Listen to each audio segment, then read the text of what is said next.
On the 25th of October 1944, the destroyer escort USS Samuel B and the rest of Task Unit Taffy 3 took part in the Battle off Samar during the Battle of Leyte Gulf.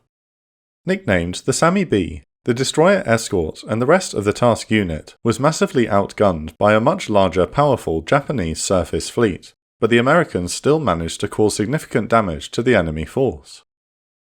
By the end of the 2.5-hour battle, the Sammy B and 3 more US Navy ships were sunk, but in the process, they had beaten back the Imperial Japanese Navy's major offensive against the Allied amphibious landings on Leyte. In this video, we will tell the story of the Battle off Samar from the perspective of the American sailors aboard the USS Samuel B, the smallest vessel to take part in the battle. But first, a quick word on this week's sponsor, World of Warships Legends, a free-to-play naval warfare-themed game available on console. Fight in 400 aircraft carriers, battleships, cruisers, destroyers and submarines, in exciting real-time combat on over 20 unique maps in a large active online community. Celebrate and participate in World of Warships Legends 5th Anniversary Edition in the new festive Ancient Greece-style events, with new rewards and campaigns such as the Aegean Arrow campaign, featuring Athena, Poseidon and Zeus as playable commander guises, a Blue Archive anime collaboration, and the new US Hybrid Battleship line. Use the code on screen to receive a 5th birthday special gift set of in-game rewards. This isn't a game that just requires reflexes. Players will need to think strategically to win, and make best use of the large variety of ship types from 11 different nations, with more ships and missions available every 5 weeks. Jump straight into the action with an easy learning curve, and enjoy intense PvP battles ranging from 9 vs 9 to 3 vs 3 vs 3 vs 3.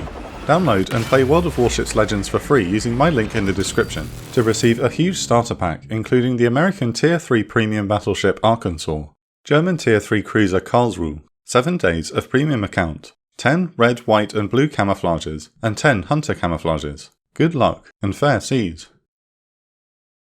The routine morning general quarters alarm sounded aboard the Sammy B at 6 AM on the morning of the 25th of October to little fanfare. Ensign Jack Moore arrived at his post in the radio decoding room a few minutes late, having been reading a novel in his bunk. He offered a sleepy good morning to Chief Tullio Serafini, the head of the Samuel B. Roberts radio department. Shortly after 6:30 AM, the intercom crackled and Captain Robert Copeland's voice boomed through the loudspeakers. Ensign Moore immediately sensed something was wrong. Usually, Seaman Jack Roberts was responsible for addressing the crew. What Copeland said next confirmed that the ship was in grave danger. A large Japanese fleet has been contacted. They are 15 miles away and headed in our direction. They are believed to have 4 battleships, 8 cruisers and a number of destroyers. This will be a fight against overwhelming odds from which survival cannot be expected. We will do what damage we can. Moore and Serafini stared at each other in disbelief, neither man able to speak. At this inopportune moment, a general message from Admiral Chester Nimitz began printing from the coding machine. It read, "Due to the splendid airmanship shown in yesterday's engagements, I can ensure a defeat of the Japanese Navy from which it will never recover." Moore threw the message on the floor in disgust as the ship's sailors prepared for battle. On the bridge, Captain Copeland was monitoring the radio network when Commander William Thomas gave the order for Taffy 3's escorting destroyers to launch a torpedo attack against the Japanese fleet. Copeland made the split-second decision to join in on the main attack. He called the executive officer, Bob Roberts, into the Command Information Center. "Bob, give me a course to put me 60 degrees on the bow of the leading ship in that cruiser column." In a stroke of luck, the Japanese warships were lining up perfectly for a torpedo attack, cementing his decision to strike now. Copeland's next call was to the engine room, where he asked Lieutenant Bill Trowbridge to push the ship to the absolute limit of its performance. "Don't worry about your reduction gears or your boilers or anything, because there's all hell being thrown at us up here, and we're just fortunate we haven't been hit yet." The boilers were meant to carry 440 pounds of steam pressure, but Trowbridge managed to build up 660 pounds instead. The destroyer escort fell in behind the Fletcher-class destroyers Hoole and Heermann. The Samuel B. Roberts ploughed through the waves of the Pacific Ocean, while Japanese shells screamed overhead, most of the enemy ships targeting Taffy 3's vulnerable escort carriers. For most men, the tension of sailing into battle with such a small ship was nearly unbearable. Gunnery Officer Bill Burton repeatedly asked to open fire with the two 5-inch guns aboard, but Copeland denied his request. On the bridge, Communications Officer Lieutenant Tom Stevenson and his best friend Assistant Gunnery Officer John Leclerc could only watch impotently as the Japanese fleet was occasionally obscured by the silent flashes of their main batteries firing. When it was time for both men to take their battle stations, Stevenson and Leclerc shook hands and wished each other good luck, unsure if they would survive the coming battle. Luckily, the Sammy B's small profile made her difficult to spot in an ocean strewn with smoke and rain squalls. By some miracle, the ship was able to make it within 6,000 yards, only 1,000 yards from ideal torpedo range. Seated on the torpedo mount, Chief Torpedoman Rudy Scow prepared to launch. However, just as Sammy B was lining up the shot, a Japanese shell smashed through the ship's radio antenna, which sent the rigging crashing onto the torpedo mount and jamming it in place. A mass of dangling wires nearly crushed Chief Torpedoman Scow, knocking his wrench into the ocean in the process. A spare wrench was kept in the torpedo shack, but XO Roberts quickly did the calculations in his head and shouted the settings to Scow, who did his best to train the damaged torpedo tubes on a Japanese heavy cruiser. By now, the Samuel B. Roberts was only 4,000 yards away from the enemy cruiser column, point-blank range for the small destroyer Escort. The Sammy B was so close to the Japanese fleet that the blasts of the heavy cruiser's main battery buffeted the ship with turbulence. Finally, Executive Officer Roberts gave the order to launch torpedoes, and the Samuel B. Roberts turned hard to port to escape any return fire. In the engine room, Lieutenant Trowbridge brought every pound of steam pressure online, causing the ship's deck to shake from the vibration of the turbines. The next 3 minutes were tense, until Captain Copeland spotted flames and a column of water erupt near the Japanese heavy cruiser. A sailor shouted, "We got her," which led to a loud cheer across the Sammy B. Their elation was short-lived, as Samuel B. Roberts came across the wreckage of the destroyer USS Hull. While the Sammy B had taken only one glancing hit, the hull had been pounded into scrap metal by the Japanese battleships and was sinking.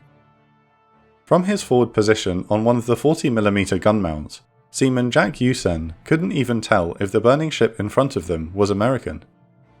On the bridge, Captain Copeland watched with numb anger at what was happening, but he knew that stopping to pick up survivors would only put his own crew in unnecessary danger. He wrote after the war that encountering the hull in its final moments was one of those disheartening things that puts a lump in your throat. It bothered us to leave those men at the mercy of the Japs, but there was no other choice. There was no time to mourn. At 8:40 AM, the small destroyer Escort was forced into a duel with another Japanese heavy cruiser. This time, the enemy was well aware of her presence, and both ships fired broadsides at each other. The men in the 5-inch gun mounts immediately went to work firing anything they could get their hands on. Copeland recalled, "The boys took the ammunition just the way it came up the hoist. Nobody cared what it was. They just took it as it came. 5-inch blind loaded and plugged, 5-inch AA, 5-inch common, 5-inch AP, 5-inch star shells, 5-inch proximity fuse, just about whatever came up the ammunition hoist. It was all fodder for the guns. They threw it in as fast as they could get it." In 35 minutes of firing, the forward gun turret fired 284 rounds, while the rear turret did even better, lobbing 324 rounds at the enemy, for an average of 10 a minute. While the gun crews were too busy to be afraid, the rest of the sailors on deck were faced with the terrifying reality of naval combat. With little to do except pray for deliverance, some briefly lost their nerve. There were men who seemed paralysed by the experience, standing mute and expressionless throughout the intense bombardment. Others became frenzied and cowered behind any cover they could find, regardless of whether it provided safety. The author James Hornfisher provided a vivid description of the situation in his book The Last Stand of the Tin Can Sailors. There was nowhere to run, no foxholes to dive into. You had no way to know whether the next round would fall ahead of you, behind you, to the left or right, or come burning straight in, right down Lucifer's pike. No degree of personal cleverness could diffuse or deflect a shell bound in a particular sailor's direction. Against a faster, more powerful opponent, a sailor had neither the hope to vanquish him nor the possibility to flee. The Roberts had no way out but through this enemy cruiser. There thus remained only the duty to engage it. However, it was that devotion to duty that Copeland later credited for calming the crew down. As soon as the splashes had settled back, practically everyone was over it. From then on, for the most part, we were just too busy operating and fighting the ship to think about being scared. Improbably, the Roberts decisively won its duel with the Japanese heavy cruiser, leaving its superstructure burning without suffering a single hit in return. Watching the enemy ship through binoculars, the officers aboard the Sammy B's bridge noticed that the Japanese gunners simply could not depress their main batteries enough to engage the small destroyer Escort. We'd see the flash of fire, then we'd hear the blast, and seemingly much later, but actually at about the same time, whoosh, they'd go right over our heads. Nonetheless, it was inevitable that the Sammy B would eventually suffer a direct hit. At 8:51 am, 3 8-inch shells from an enemy heavy cruiser struck the destroyer Escort, causing major damage. Seaman First Class Bill Katzer said after the war that in that moment, "I felt as though I were a bedsheet on a clothesline being whipped by a strong wind."